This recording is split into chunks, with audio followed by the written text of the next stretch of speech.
Frank Morgan era um renomado caçador de recompensas que vivia pelas sombras do Velho Oeste.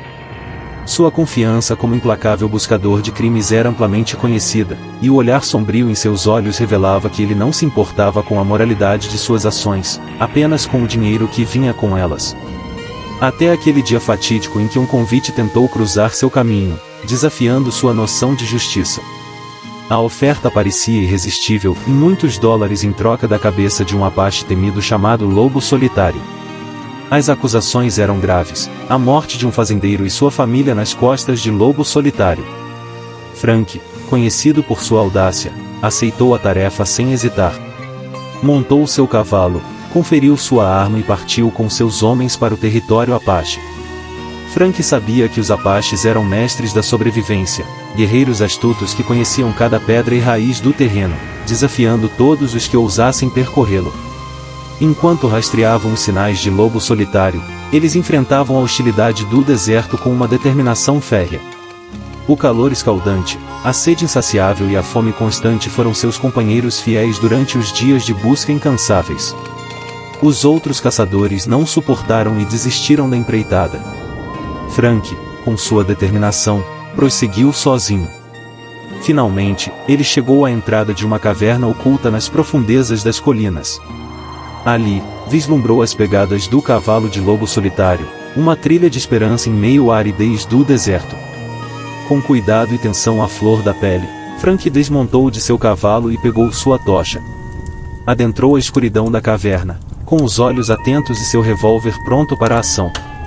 À medida que avançava, as paredes de pedra revelavam desenhos e inscrições antigas, marcando a história dos apaches e seu vínculo com aquela terra. Em uma ampla câmara, Frank finalmente avistou uma figura à luz de uma fogueira crepitante.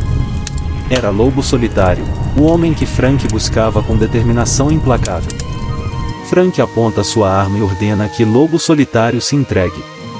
Mas, em vez de submissão, o apache o encarou com serenidade, com uma chama de desafio em seus olhos profundos.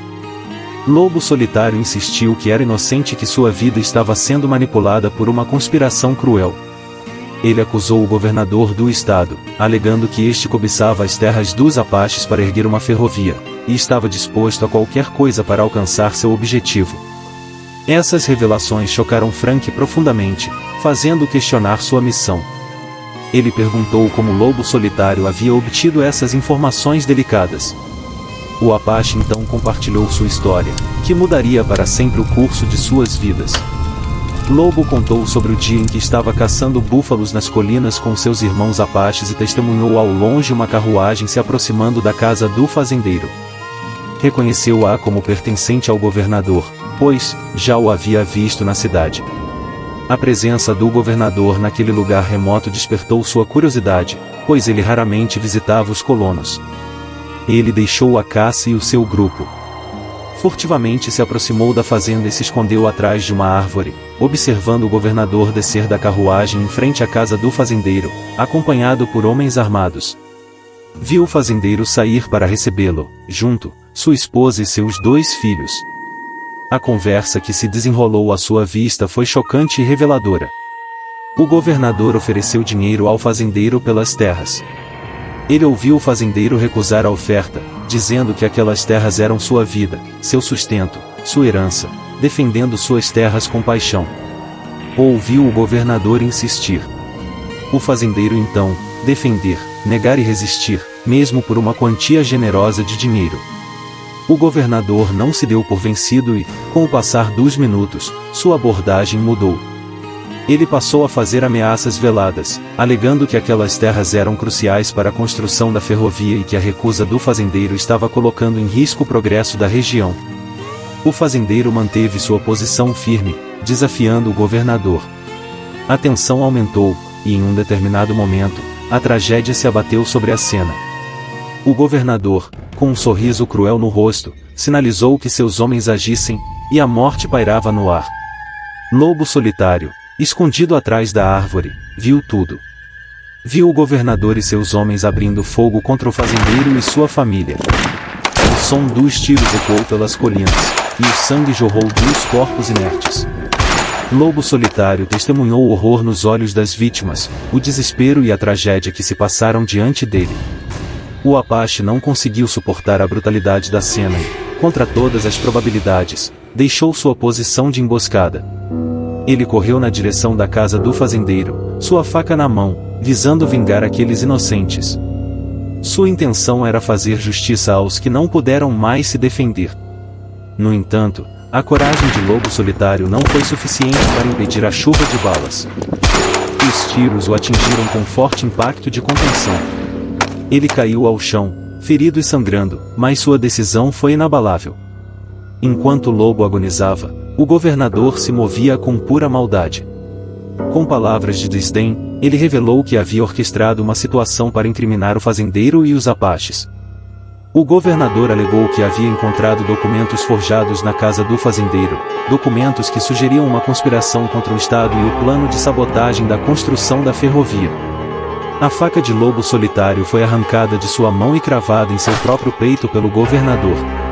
O Apache foi deixado ali, enquanto o governador planejava levar as provas falsas de conspiração para a cidade. Ele pretendia incitar uma guerra contra os índios e usurpar suas terras para a ferrovia. Frank, ainda escondido na escuridão da caverna, ouviu tudo com um dilema moral que o atormentava. Ele sabia que algo estava profundamente errado naquele lugar, mas não estava disposto a se tornar cúmplice da maldade do governador. Foi então que Frank, não conseguindo ignorar a história angustiante e aparentemente sincera de Lobo Solitário, decidiu agir. Com uma coragem surpreendente, retirou a faca do peito do Apache e fez um curativo em sua ferida. Ele prometeu ajudá-lo a provar sua inocência. Lobo aceitou a aliança de Frank, agradecendo-lhe com olhos. Juntos, decidiram confrontar o governador e expor sua trama diabólica. E assim, saíram da caverna. Montaram em seus cavalos e partiram em direção à cidade, com determinação e coragem. Após algumas horas de viagem, eles chegaram à cidade e encontraram uma multidão reunida na praça central. O governador discursava com as provas falsas em mãos. Sua retórica inflamada ecoava pelos ouvidos das pessoas, incitando a hostilidade contra os índios. No entanto, a verdade estava prestes a ser revelada. Lobo Solitário e Frank caminharam na praça e gritaram, tentando expor a verdade. Correram, armados, em direção ao governador e seu teatro sinistro. Mas, como antes, foram recebidos a balas. Ambos foram alvejados, com seus corpos feridos pelo impacto das balas, eles caíram no chão. Desesperados e feridos, sentiam que suas últimas esperanças se desvaneciam. Contudo, mais uma vez, o destino, o universo conspirando, um milagre estava a caminho, na forma dos próprios Apaches. Os guerreiros Apache, alertados por Lobo sobre a conspiração do governador, galoparam até a cidade em grande número. Montados em seus cavalos, armados com flechas e lanças, invadiram a praça e enfrentaram os homens do governador e os colonos que o apoiavam. Eles se ergueram em defesa de Lobo Solitário e Frank, pois reconheciam neles a coragem e a justiça. O governador, em desespero, tentou fugir em sua carruagem, mas foi detido por um Apache chamado Águia Voando, o chefe dos Apaches. Águia confrontou o governador, revelando que sabia de todas as atrocidades que ele cometeu contra os Apaches e os colonos. O governador implorou por sua vida, prometendo riquezas e terras aos Apaches em troca de misericórdia. No entanto, Águia rejeitou as ofertas do governador com desdém, afirmando que não tinha medo do seu poder e influência. Com um movimento cerimonial, Águia Voando empunhou sua lança e o cravou no peito do governador, encerrando sua tirania e a crueldade de uma vez por todos. A justiça prevaleceu, e toda a região estava livre da sombra opressora do governador. Águia se voltou para Lobo Solitário e Frank, que estavam sendo socorridos pelos outros Apaches. Com respeito e gratidão, o chefe dos Apaches elogiou a bravura e a honra demonstradas pelos dois homens. Eles revelaram a verdade, fizeram justiça e salvaram os Apaches e os colonos da tirania do governador. Em um momento de reconhecimento solene, Águia Voando chamou Frank e Lobo Solitário de heróis. A história daquele dia e da coragem desses homens se reverberaram pela região, inspirando a todos com o poder da justiça e da solidariedade em face da opressão. E assim, Essa história se tornou uma lenda do Velho Oeste, uma eterna lembrança em canções que ecoariam através das gerações. Ela ensinou que, quando a verdade e a justiça são buscadas com coragem, milagres acontecem, mudando o curso da história.